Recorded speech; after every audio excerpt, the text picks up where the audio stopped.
Hello, greetings. This is Gilles Monsignor. I thought I'd come and say hello on this Sunday. It is kind of chilly here, but hopefully I'm going to have some nice vacation in a warm place very soon. I wanted to come and I'm going to pull a few cards. I'm going to discuss a few ideas on the spiritual ascension path, the spiritual sacred, the life sacred journey. We're all implicated in this life sacred journey here. And it is very, very special. No matter what we believe, we are all here for a reason. We have chosen to be here. So I'm going to pull 10 cards with the Angel Tarot first. And so the situation, I'm not going to over-interpret them. The situation is apprentissage. It means we're studying, we are learning, we are working things out, we are being initiated. Around this situation, what comes around the situation is abundance. For we are always abundant, but we want to be abundant in health, abundant in money, abundant in freedom, abundant in creativity. We want to be those form of abundance to be flowing through us. What we see before us in the forefront of our consciousness is clairvoyance. We are moving into a more we're getting clarity on many things as we tune into that part of us that has that information. The soul is already connected to the cosmic mind, the great God of all creation, that is, so it knows all things already. So we just need to tune in and accept whatever we receive as an information. Sometimes the information may be contrasted with information from the ego as well. So we have to discriminate. What's from our subconscious, the distant past is work. It is no longer about working hard. It is about being receptive. Where we are now is forgiveness. We have to forgive ourselves and forgive the world for they know not what they do. We do not know what we do. We do not have all the keys and codes, and so sometimes it's by living in forgiveness is one of the most amazing power of forgiveness. What comes to us in the near future is intuition, is a higher development of our intuition, a higher sense of guidance, a higher sense of flow. What we are in this situation, our strength is luck. So we want to accept the fact that we can be lucky, that luck can come to us, an unexpected miracle can come. The outside world will reflect the doubts, they will make us doubt.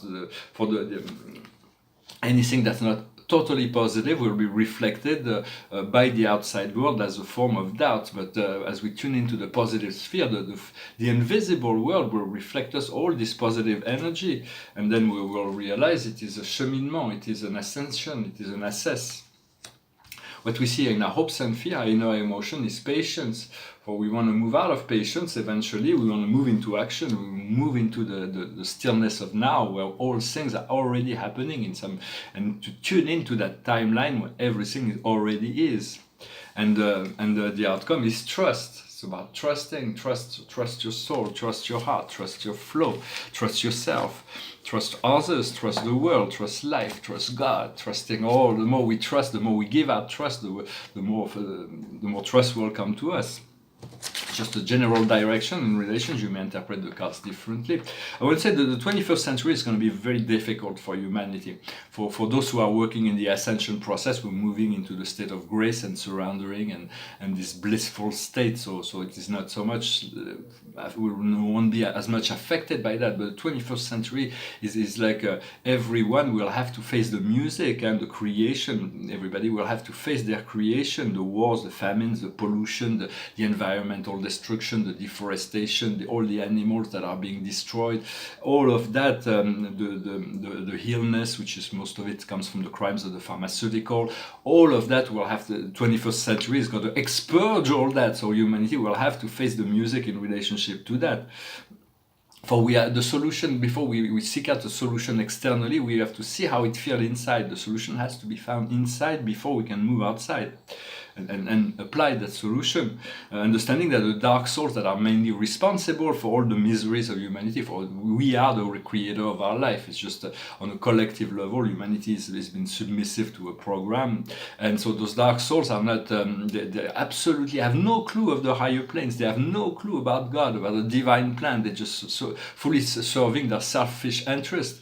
And so but they will be eventually they won't be able to stay because the planetary consciousness is rising, the frequency of the planet is rising, and so they are losing grip.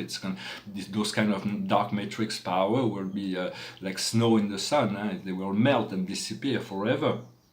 For we have chosen to come into form, being in form, but as a being in form, we could never be outside of the one, that we can never not be connected to those who are not in form. For those who are not in form are not part. They cannot know what it is to be in form at this particular time. So we have been chosen to be here. It is a very courageous undertaking to choose to incarnate on the earth at this present time. We want to move our form from solid to crystalline, so it can flow, can integrate more of the divine light, and to be free. For we are the ears of God, we are the eyes of God, we are the hands of God here. It is for us to do the work and to trust that inner self, that God self, to work with us by letting go of all fear. For life on the earth is not a pleasure cruise. It's not a cruise. It's not like all just pleasure until we find the state of grace. Then everything unfolds naturally. So that's why it is so important to address whatever we need to address inside to find that liberation. When we see a mountain before us, we need to plant our flag on top of it. The mountain was created by us to prove ourselves that we have the power to move mountains. We have all those powers within ourselves. We just have forgotten about them. So it's about practicing our own magic in relationship to removing obstacles. For there are two matrix: the matrix of fear and shadows that we're coming out of, and there is a matrix of light and love. It's an infinite matrix of divine reality that is omni-universal. But even here on the earth, it is fully there, fully present, this love and light. We have to let go of false identity of the ego, and to move into the love of the I am. For you are the I am the I am that I am, you are that you are. So it is our true identity. We have to liberate any form of identity except that of love. And so love is our only true identity. Sometimes our ego will try to bring us back to the dream of illusion and fear and confusion, but we do not want to be trapped within those mental process, and allowed to always recenter into your creator, bring the light of God into all things, and things will always flow with greater ease. We want to see and feel the reality of love, and to ask our soul and spirit to deepen that, to make it more powerful, to anchor that into us so it becomes eventually permanent. For once this is done, there is no more choice. The choice have already been made, and the destiny will unfold. It is that connection to love that will make us whole. It is will flow. Repeat yourself, you can repeat that to yourself all day if necessary. I am love and love is me. I am love and love is me. I am in love with life. I am the fulfillment of the highest path for all. I am the way. I am the truth. Those things that Jesus said, those things, but we are that too. For all is one and one is all. There is 4 eternal laws, principles within the law of time and space that we live in here on the planet. There is four great principles that are not subject to relativity. They will never change. They always has been. When the universe was created, this divine law was put in place, and they will always be till the fulfillment of the unity of all. Those 4 principles of law is the first is the principle of inclusion. You can never be separated from life. Life is all. And this principle tells you that if you exist, you always have existed and will always exist. You are eternal in one form or another. The second principle is that all is one and one is all. That can never be changed. For all of God is included within all things. The third principle is the law of attraction, the law of karma. Whatever we put out, we receive. That will never change. It is in this plane. It is the law of cause and effect. Everything was created on this planet on the law of cause and effect. And the fourth law, for the atheist or the believer, there are 2 different principles on the fourth law. For those who believe or know that there is a source creator God, the law is presented that everything is in eternal transformation except the source that does not change. The God never changed. He has never changed, and He will never change. He is whole already. He's infinite. As an infinity, nothing can be added. If God was the same before the universes were created, He is the same now, and He will be the same after the whole plan of creation will be fulfilled. So, and for the atheist, you'll say that everything is in eternal transformation except the 3 first laws that will never change. So those are 4 principles that humanity will have to learn in order to integrate this the higher planes of reality.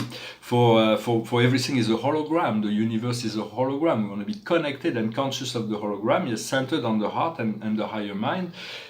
in order to be connected to the still point of eternity, when we can receive the wisdom each and every moment and everything, in order to experience everything through love, to activate the sacred cosmic fire of white particle, of adamantine particles, so they can flow throughout our chakras. And then we can activate this portal behind, on top of our, on the bottom of our head here, on the back. It is a sacred portal that leads us to the sacred heart and to the sacred mind, to open the crown chakra and connect to the soul star, at which point the river of life can flow down, and we can see this river of light flowing through each and every one of our chakras. This is what will come eventually.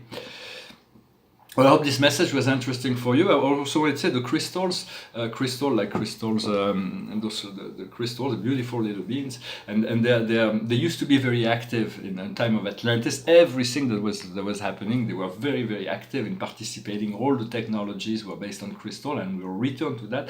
But after the fall of Atlantis, since the crystal were instrumental in the destruction of Atlantis, they all chosen to become dormant, to fall asleep, and so the only way to reawaken a crystal is unconditional love. Once they've been awakened by unconditional love and the intention of being used for the highest good of all, then they can be closed or opened depending on our will, and they can work with us to increase our frequency and to realign us with this crystalline matrix, where our physical body can crystallize itself.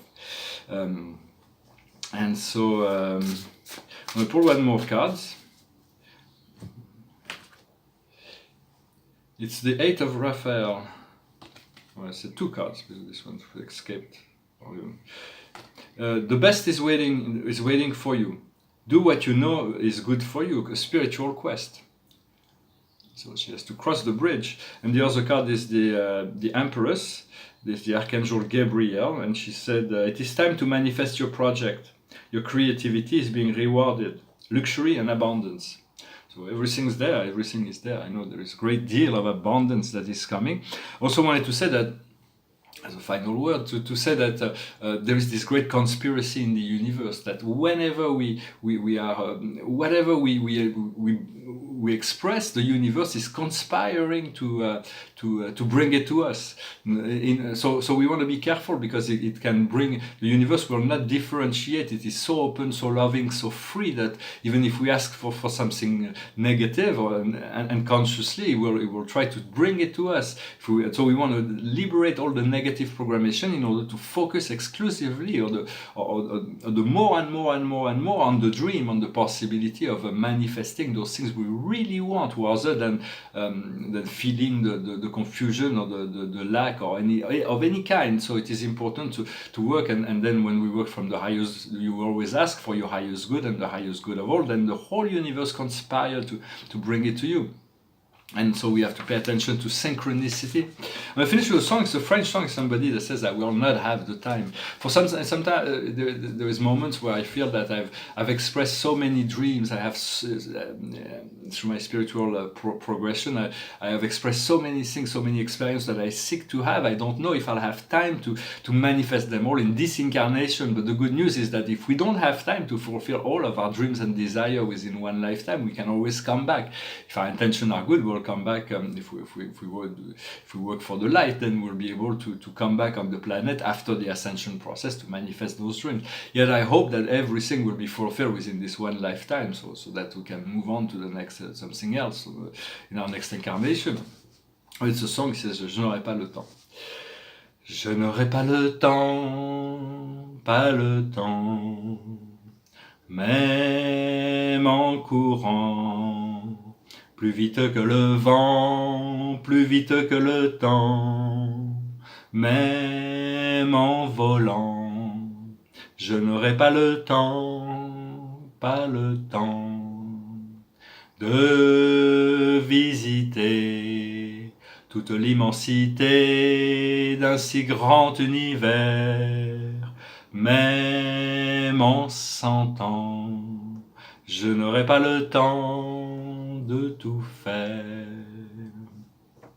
J'ouvre tout grand mon cœur et j'aime de tous mes yeux. C'est bien trop peu pour tant de cœurs et tant de fleurs. Des milliers de jours, c'est bien trop court, c'est bien trop court. Et pour aimer, comme l'on doit aimer, quand on aime vraiment, même en s'entend, je n'aurai pas le temps, pas le temps. Thank you very much for sticking till the end. I thank you for liking, sharing, subscribing, commenting. This song is about, I would say someone says, realize I will not have the time to explore the whole universe. Even 100 years will not be able to love all the flowers and all the hearts and to do it all. But in essence, as eternal being, we will have the time. It's just this lack of knowledge and understanding, but this. For it is all part of the process to understand our temporality and to integrate this immortality. For the physical body may not be immortal, for immortality has nothing to do with the physical body. There is all those pipe dreams that I see people with trying to technologize their body so they're gonna be living eternally, but it's they're moving into a nightmare. This has nothing to do with that. We want to move our consciousness to the higher planes of eternity and then bring this divine light and see how we can transmute our DNA so we can regenerate all our cellular functions so we can stay young for as long as we need. For that is the future of the idea of immortality, is through the divine love and connection to God. Well, thank you very much. This is like we call a mise en abîme. It's a painting within a painting within a painting within a painting. So the first is on a blue background, but then I thought to put a heart, and there is the heart within the heart within the heart within the heart. Well, thank you very much. I wish you a wonderful Sunday, and I'll talk to you later. Namaste.